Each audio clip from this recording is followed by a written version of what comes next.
बिस्मिल्लाहिर्रहमानिर्रहीम, अस्सलाम वालेकुम। मैं हूं ईसा नकवी। मंगल 28 जनवरी का आगाज़ हो गया है। दो इंतहाई अहम मामलात पर इस वीडियो में मैं बात करूंगा। एक तो रिचर्ड ग्रेनल, अमरीकी सदर डोनाल्ड ट्रंप के खुसूसी मंदूब।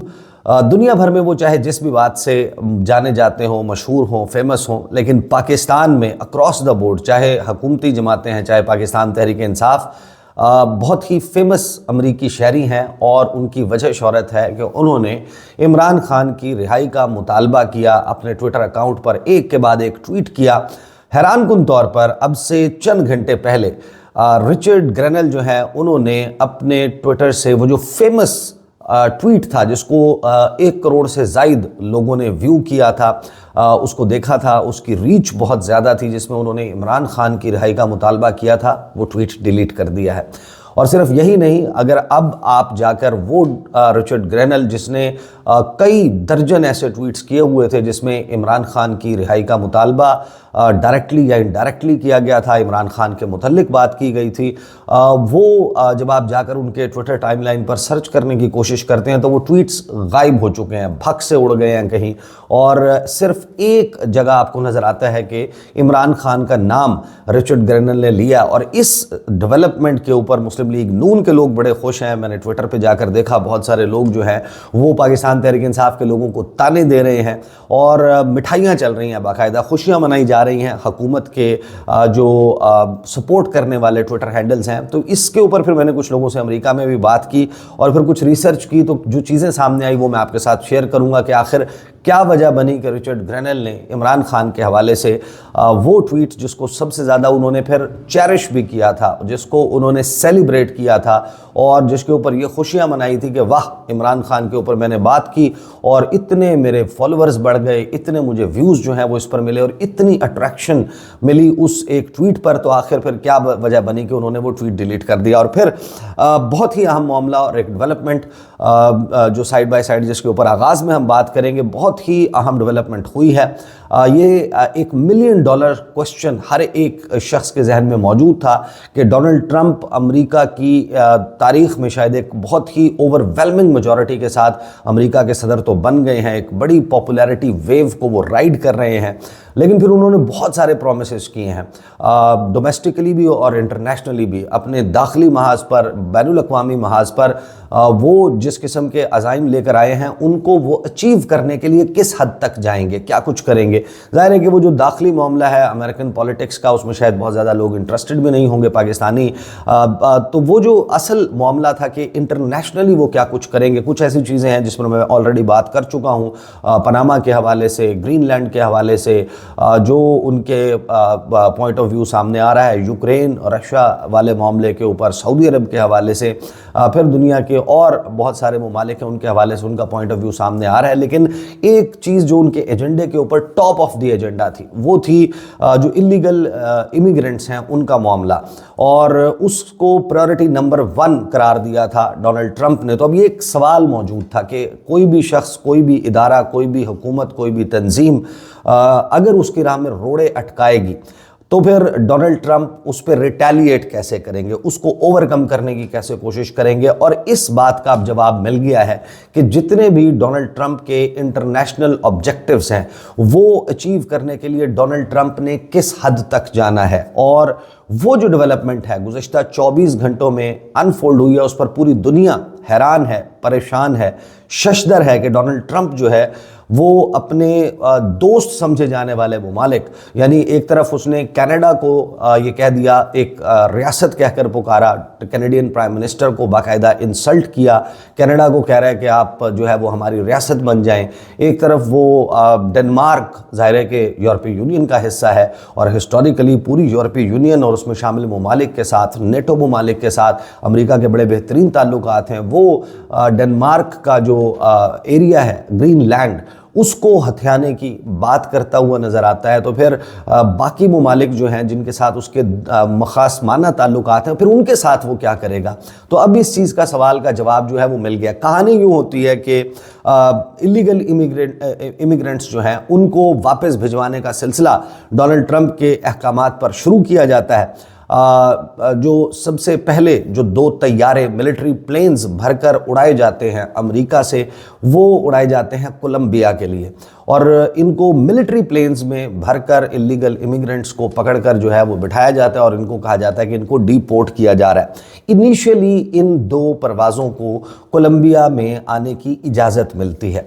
इनको ये अलाउ किया जाता है कि ठीक है, आप हमारे लोग जो हैं वो वापस भिजवा दें। ये एक अंडरस्टैंडिंग जो है वो मौजूद होती है। लेकिन फिर अचानक जो सदर हैं कोलंबिया के गुस्तावो पेट्रो, वो ये फैसला करते हैं कि ये इनह्यूमन ट्रीटमेंट है, मिसट्रीट किया गया है, इनको अगर वापस भी भिजवाना था तो इनको भिजवाने के लिए तरीक़ाकार मुख्तलिफ होना चाहिए था। इनको इज़्ज़त के साथ, तकरीम के साथ जो है वो भिजवाया जाता है, इनको सिविलियन प्लेन में भिजवाया जाता है। ये क्या हुआ कि इनको स्टफ़ करके मिलिट्री प्लेन में, एक फ़ौजी तैयारे में, 2 फ़ौजी तैयारों में उनको भेजा जा रहा है। तो वो उसकी जो इजाज़तनामा है उसको मनसूख कर देते हैं, रिवोक कर देते हैं कि इन मिलिट्री प्लेन्स को कोलंबिया में लैंड करने की इजाज़त नहीं है। And at this very precise moment वो कुछ होता है जिसको अब बीबीसी को मैं देख रहा हूँ, बाकी दुनिया भर के इदारे जो हैं, खबर रसां इदारे, वो रिपोर्ट कर रहे हैं कि ये सिर्फ कोलंबिया का मामला नहीं है, ये वार्निंग है पूरी दुनिया के लीडर्स को कि अगर वो कोऑपरेट नहीं करेंगे, डोनाल्ड ट्रंप के साथ ताउन नहीं करेंगे, उनकी पॉलिसी, उनके एजेंडे की तकमील में जो है वो कोई रोड़े अटकाएंगे, रुकावट बनेंगे, तो फिर उनको किस सूरत हाल का सामना करना पड़ सकता है। पूरी दुनिया में इसको एक वार्निंग के तौर पर लिया जा रहा है। जैसे ही गुस्तावो पेट्रो ये फैसला करते हैं कि वो इन फ्लाइट्स को लैंड करने की इजाज़त नहीं देंगे, तो वो जो उनका अपना एक सोशल मीडिया का प्लेटफॉर्म है उस पर जाकर और फिर ट्विटर के ऊपर एक पैगाम जो है वो डायरेक्टली डोनाल्ड ट्रंप देते हैं। और उस फिर पैगाम के ऊपर आप अंदाज़ा लगाएं कि पूरी चंद ही घंटे में पूरी जो मशीनरी है, रियासती मशीनरी अमेरिका की, वो कैसे हरकत में आती है, कोलंबिया से क्या होता है, और फिर पूरी दुनिया में थरथल्ली मच जाती है कि ये तो किसी के भी गुमान में नहीं था। ये ज़रूर अंदाज़ा था कि इस पर एक डिप्लोमेटिक जो है वो स्पैट शुरू होगा, एक एक्सचेंज होगा, मामला फंसेगा। लेकिन होता क्या है कि डोनाल्ड ट्रंप जो हैं वो जाते हैं सोशल मीडिया प्लेटफॉर्म्स पर, अपने वो जो उनका जो ट्रुथ वाला जो प्लेटफॉर्म है वहाँ पर ट्रंप ट्रुथ सोशल जो उनकी पोस्ट है, वो फिर उसको फिर ट्विटर के ऊपर भी जो है वो पोस्ट करते हैं। वो कहते हैं कि मुझे अभी इतला मिली है कि जो 2 फ्लाइट्स थी अमेरिका से एक बड़ा number, large number of illegal criminals को लेकर, उनको इजाज़त नहीं मिली कि वो कोलंबिया में लैंड करें। ये ऑर्डर कोलंबिया के सोशलिस्ट प्रेसिडेंट गुस्तावो पेट्रो ने दिया था, जो पहले ही बहुत ही गैर मकबूल है अपने अवाम में। पेट्रो का जो फैसला है कि वो इजाज़त नहीं देगा इन फ़्लाइट्स को, उसने अमेरिका की नेशनल सिक्योरिटी और पब्लिक सेफ्टी को जेपरडाइज़ कर दिया, उसको दांव पर लगा दिया है। तो अब मैं फौरी तौर पर हिदायत देता हूँ अपनी इंतज़ामिया को, अपनी एडमिनिस्ट्रेशन को, कि वो फौरी तौर पर दर्ज झेल जो हिदायत हैं उनके ऊपर अमल दरामद करें और रिटेलिएटरी मेजर्स जो हैं वो लिए जाएं हुकूमत की तरफ से, अमरीकी हुकूमत की तरफ से। उसमें फिर वो बताते हैं कि क्या करना है। जो स्टेप्स वो बताते हैं, वो कहते हैं कि emergency 25% tariffs on all goods coming into the United states, कि जितनी भी प्रोडक्ट्स कोलंबिया से अमरीका आ रही हैं उनको फौरी तौर के ऊपर उनके ऊपर 25% टैरिफ जो है वो इम्पोज किया जाए। इन 1 वीक, अगले हफ्ते, जो 25% टैरिफ्स हैं उनको बढ़ाकर 50% कर दिया जाएगा। इतना बड़ा जंप, इतना मैसिव जंप, ये तो कोई भी एक्सपेक्ट नहीं कर रहा था। अच्छा, अब इसमें ये ज़रूर ध्यान में रखिएगा कि जब भी ये बात होती है कि टैरिफ्स जो हैं वो तो काउंटर प्रोडक्टिव होंगे। अमेरिका जो चीज़ें इन ममालिक से मंगवाता है, फॉर एग्जांपल अगर पाकिस्तान की बात कर लें, पाकिस्तान से तौलिए जाते हैं, चादरें जाती हैं, स्पोर्ट्स का कोई सामान जाता है, सर्जरी के, जर्राही के आलात जाते हैं, तो फिर जब उनके ऊपर हैवी टैरिफ जो है वो इम्पोज किया जाएगा, लेट्स से कि 25%, 50%, 100% जो है वो टैरिफ लगा दिया जाता है, तो फिर वो तो अमरीकी सफ़र करेंगे। अमेरिका जो है वो अमरीकी अवाम के लिए वो ख़रीद के काबिल नहीं रहेंगी वो अशिया, और हर वो चीज़ तो नहीं है कि जो अमेरिका की ज़रूरत की है वो अमेरिका खुद बनाता हो। तो ये आर्गूमेंट जो है इसका बड़ा एक दिलचस्प जवाब जो है वो डोनाल्ड ट्रंप का माइंडसेट आपको बताता है कि वो ये कहता है कि मैं इनके ऊपर टैरिफ लगाऊंगा और मैं इनकम टैक्स ख़त्म कर दूंगा, मैं अपने लोगों से इनकम टैक्स नहीं लूँगा, उनकी इनकम बढ़ जाएगी और उनकी कुव्वत ख़रीद बढ़ जाएगी, हमारे जो पैसे हैं वो हमें मिलेंगे इन ममालिक से। ये जब अमेरिका को कोई चीज़ बेचना चाहते हैं तो फिर उसके ऊपर हम टैरिफ लगाएंगे, हमारी हुकूमत अमीर होगी, हम अपना डेट जो है कर्जा वो भी उतार सकेंगे और पूरा मुल्क जो है वो अमेरिका की हुकूमत अमीर तरीन हुकूमत बन जाएगी। ये वो माइंडसेट है जिसके साथ जो है वो डोनाल्ड ट्रंप चल रहे हैं। अच्छा, एक तरफ वो इन टैरिफ्स का ऐलान करते हैं, उसके बाद वो कहते हैं कि सिर्फ ये नहीं कि टैरिफ्स जो है वो इम्पोज किए जाएंगे, एक ट्रैवल बैन वो अनाउंस करते हैं और इमीडिएटली वो ये फैसला करते हैं कि ट्रैवल बैन लग गया कोलंबियंस के ऊपर। कोलंबियन हुकूमत, उसके ऑफिशियल्स, उसके हुकाम, उसकी हुकूमत को सपोर्ट करने वाला हर शख्स और उन तमाम लोगों की तमाम के तमाम ख़ानदान और फैमिलीज़, उनके ऊपर ट्रैवल बैन, वीज़ा रिवोक कर दिए जाते हैं। उनके वीज़ा जितने भी गवर्नमेंट ऑफिशियल्स हैं, उनके एलाइज हैं, इत्तेहादी हैं, उनको सपोर्ट करने वाले हैं, visa sanctions on all party members, family members and supporters of the Colombian government, के जो हुकूमत है कोलंबिया की, उनके इन तमाम लोगों को जो है वो इम्पोज कर दिया जाता है। Enhanced customs and border protection, inspections of all Colombian nationals and cargo on national security grounds, कि नेशनल सिक्योरिटी ग्राउंड्स पे हर वो शख्स जो आ रहा है वो अमेरिका में जो जानते हैं, जिन्होंने सफ़र किया हुआ है, उनको अंदाज़ा है कि अगर आपको एसएस में डाल दिया जाए, स्पेशल स्क्रीनिंग में डाल दिया जाए, ये एक्सपीरियंस हमें भी बड़ा हुआ था 2011 में, कि जिस शख्स को एसएस में डाल दिया जाता था स्पेशल स्क्रीनिंग में, उसको 1.5-2 घंटे एयरपोर्ट के ऊपर जिस हद तक जलील और रुसवा किया जा सकता था तलाशी के नाम पर, उसकी मुख्तलिफ जो इंटरनेशनल लिस्ट्स हैं, टेररिस्ट की लिस्ट हैं, उनसे स्कैनिंग करने में ये एक बड़ा ही पेचीदा किस्म का प्रोसेस होता है। तो वो तमाम के तमाम कोलंबियन नेशनल्स को उसने अनाउंस किया कि इन सबको डाल दिया जाए और जितनी भी गुड्स कोलंबिया से आ रही हैं उनके ऊपर जो है वो सख्त किस्म की चेकिंग जो है वो शुरू कर दी जाए।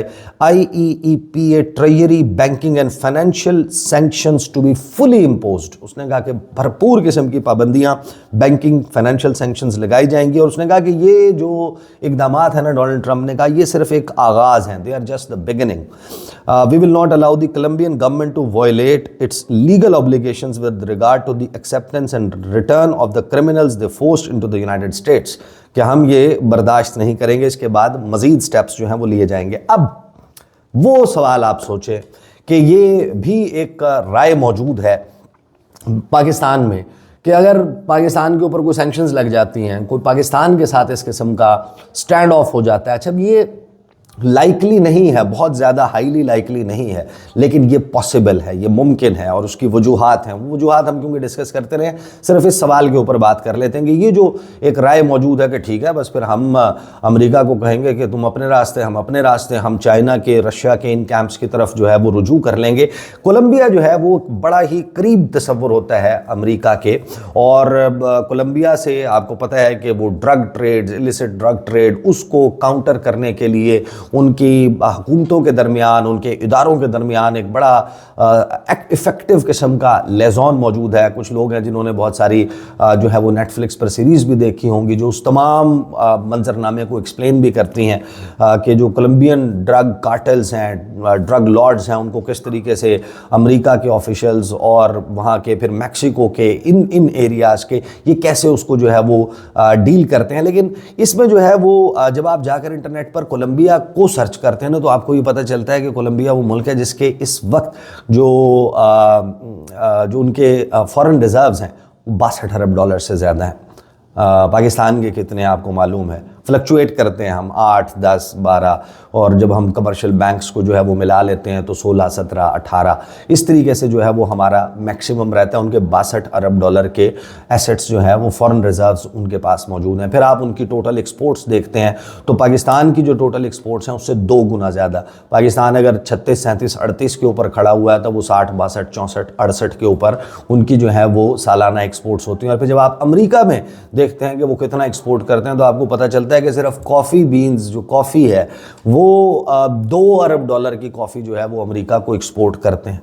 तो अब होना तो ये चाहिए था कि वो गुस्तावो पेट्रो जो कह रहा था कि हमारा जो है वो इंटेग्रिटी का मामला है और हमारे लोगों को इस तरीके से बेइज्जत कर कर उनको निकाला जा रहा है, जैसे ही ये अनाउंसमेंट होती है आपको अगले चंद घंटों में कहानी एक और पता चलती।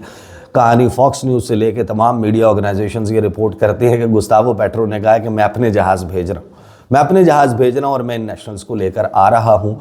फौरी तौर पर पैनिक कर जाती है कोलंबिया की हुकूमत और पहले आगाज़ के चंद मिनटों में तो वो ये कह रहे होते हैं कि हम भी काउंटर मेजर्स लेंगे अमेरिका के ख़िलाफ़, हम भी टैरिफ इम्पोज कर देंगे, हम भी ये कर देंगे। लेकिन बड़ा जल्दी उनको एहसास होता है कि ये वो लड़ाई है जो शायद वो लड़ने की सकत नहीं रखते। वो इसमें वो रशिया की तरफ नहीं देख सकते, वो चाइना की तरफ नहीं देख सकते। कुछ चीज़ें हैं जहाँ पर आपको जो है वो इस सारे मामले को डिप्लोमेटिकली हैंडल करना होता है।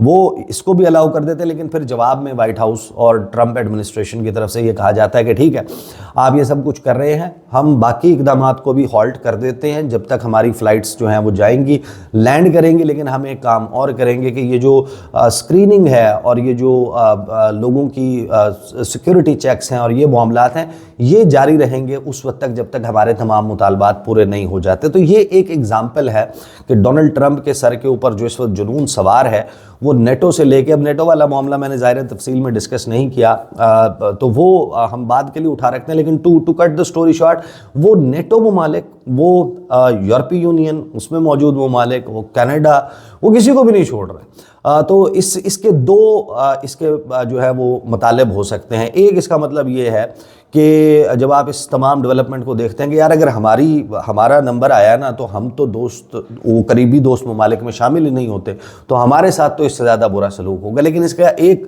जो मौजूदा हुकूमत के लिए या निज़ाम चलाने वालों के लिए एक कंफर्ट की बात है, वो ये कि उसके पास Donald Trump has too much in his plate, कि उसकी तक पाकिस्तान के ऊपर कब पड़ेगी। वो इन तमाम चीज़ों से इनसे निकलेगा तो पाकिस्तान के ऊपर कोई बात होगी ना। तो पाकिस्तान के हवाले से और जो हमारा, वो वैसे भी ये कहा जाता है कि हमारा क्योंकि मिलिट्री मसल इतना है, we are too big to fail, 25 crore का मुल्क, 25 करोड़ के मुल्क को इस तरीके से अनसेटल करना कोई भी अफोर्ड नहीं कर सकता, अमेरिका भी ये नहीं होने देगा, मगरिब भी ये नहीं होने देगा, वगैरह वगैरह बहुत सारी तावीलें। बहरहाल ये है वो फ्लेवर या आपको वो शोला नज़र आया है जिस शोले से डोनाल्ड ट्रंप अपने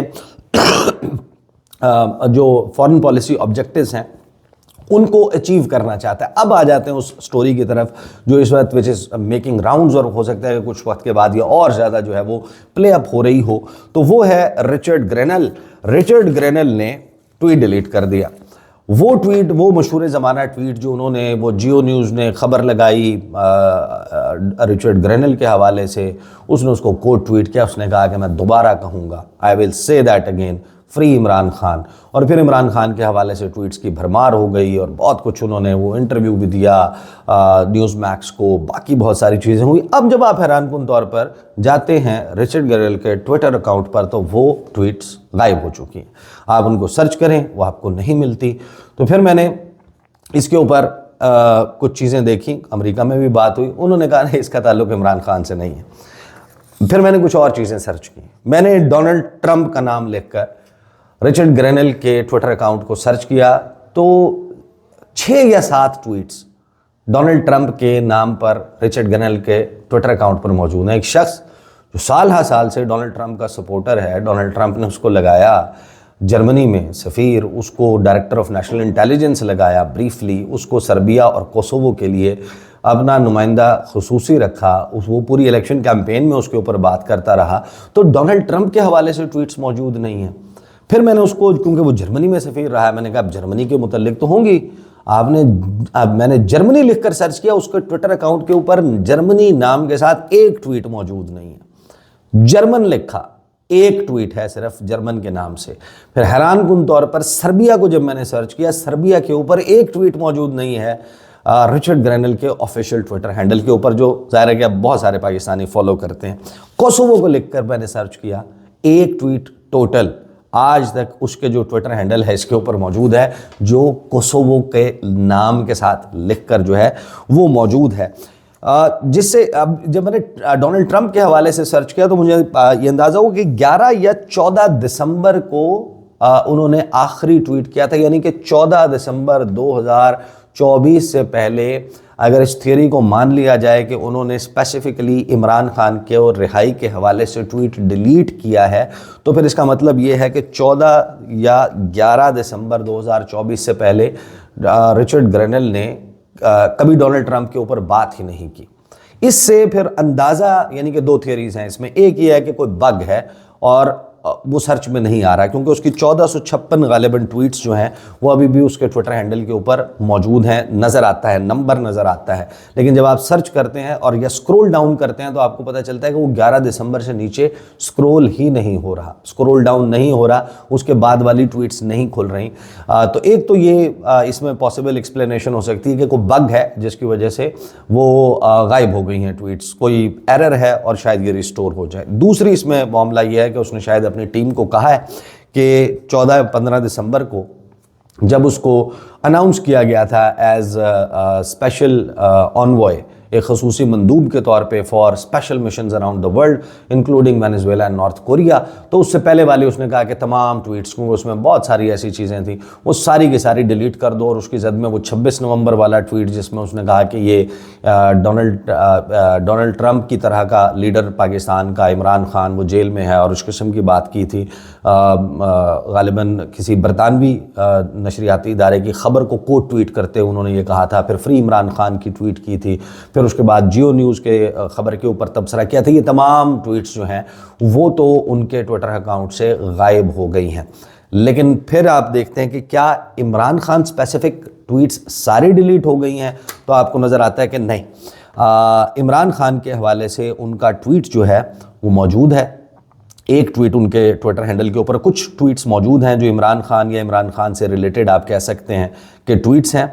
एंड अगेन मैं ये कहूँगा कि हो सकता है कि क्योंकि इसमें कुछ ऐसे ट्वीट्स हैं इमरान खान के मुतालिक जो 15 के बाद भी किए गए थे, वो भी जो हैं वो उनके ट्विटर हैंडल के ऊपर नहीं नज़र आ रहे। लिहाजा ये भी हो सकता है कि इस थ्योरी में कोई जान हो कि उन्होंने वो डिलीट किया। लेकिन रिचर्ड ग्रेनेल ने का ट्वीट जिसमें अमेरिका की तरफ से जो है वो ये कहा गया महकमा खारजा की तरफ से कि अमेरिका जो है वो पाकिस्तानी सिविलियंस की जो ट्रायल है मिलिट्री ट्रिब्यूनल में, उसके ऊपर तहफ़्फ़ुज़ात हैं, कंसर्न्स हैं, उसके ऊपर रिचर्ड ग्रेनेल ने कहा था कि यू आर लेट, कि आप बहुत देर कर रहे हैं, आपने बहुत देर से ये बात की, and this is too little and too weak, speak normally, free Imran Khan, ये मौजूद है। वो हकीकी आज़ादी वाला ट्वीट जो है वो भी मौजूद है। उसके बाद वो शेरी रहमान वाला, वो हनीफ अब्बासी का इंटरव्यू वाला, वसीम बदामी वाला, वो ट्वीट हो गया। उसके बाद उनके जो अपना उन्होंने इंटरव्यू दिया था न्यूज़ मैक्स को, जिसमें उन्होंने पूरा एक्सप्लेन किया था, और इस ट्वीट का तज़किरा भी हुआ था जिसके 10 मिलियन से ज़्यादा व्यूज़ थे, और ग़ालिबन अब तो 12-14 मिलियन जो है वो उसके व्यूज़ हो चुके थे। उसका जो क्लिप है वो शेयर करने का और उसका पूरा लिंक उस इंटरव्यू का वो भी उनके ट्विटर हैंडल के ऊपर मौजूद है। फिर जो उन्होंने साजिद तारड़ को, बाकी लोगों को जहाँ पर टैग किया गया था, उसके जवाबात भी मौजूद हैं। तो इस थियरी में ज़्यादा जान नहीं लगती, लेकिन ये क्लियर हो जाएगा ज़्यादा से ज़्यादा अगर तो वो क्लींजिंग कर रहे हैं और वो उसमें से इमरान खान स्पेसिफिक ट्वीट्स निकाल रहे हैं। वो शेरी रहमान वाला भी मौजूद है, वो जो एम्बेसडर रिजवान शेख वाला है जिसमें उन्होंने एक्सप्लेनेशन मांगी थी और ख्वाजा आसिफ के बयान के ऊपर तबसरा किया था, वो ट्वीट भी उनके ट्विटर हैंडल पर मौजूद है। लेकिन स्पेसिफिक ट्वीट्स इमरान खान के हवाले से जो बहुत ज़्यादा वायरल हुए थे वो उनके अकाउंट से डिलीट हो चुके हैं। But this is the time precisely, ये वो वीक है जो बड़ा डिसाइसिव है, क्योंकि ये एक्सपेक्टेशन पूरी तहरीक इंसाफ की और वहाँ पर जो डायस्पोरा है उनकी बंद गई थी कि उनको ये लग रहा था, जिस तरह रिचर्ड ग्रेनेल ने बात करनी शुरू की थी और हमें भी यही लग रहा था कि 20 जनवरी आई, 20 जनवरी से बाद शायद वो सांस भी नहीं लेंगे, 21 जनवरी को ये काम शुरू हो जाएगा। वो तो शुरू नहीं हुआ, लेकिन this is the decisive time. इस वीक में, ये जो वीक अब शुरू हो चुका है, मंगल है, until the working day, last working day Friday, चीज़ें जो हैं वो तहरीक इंसाफ के लोग ये समझते हैं जो वहाँ पर इन चीज़ों को देख रहे हैं कि कुछ ना कुछ होगा। लेकिन दूसरी तरफ नून लीग के लोग जो हैं वो जश्न मना रहे हैं, वो खुशियाँ मना रहे हैं, वो कह रहे हैं कि वो साड़ी गल देखते सऊदिया ना लोगी सी, वो फैक्टर कहीं जो है उसने कोई अपना पार्ट प्ले किया, या फिर मोहसिन नकवी साहब एक बहुत बड़ा डिप्लोमेटिक कू कराए हैं अमेरिका में।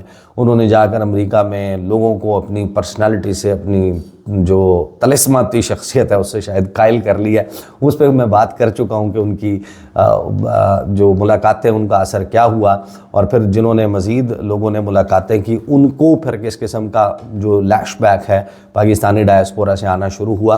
तो ये है जनाब 2 इंतहाई अहम स्टोरीज़। इंशाल्लाह अगली वीडियो में मुलाकात होगी। मुझे इजाज़त दीजिए। अल्लाह हाफ़िज़।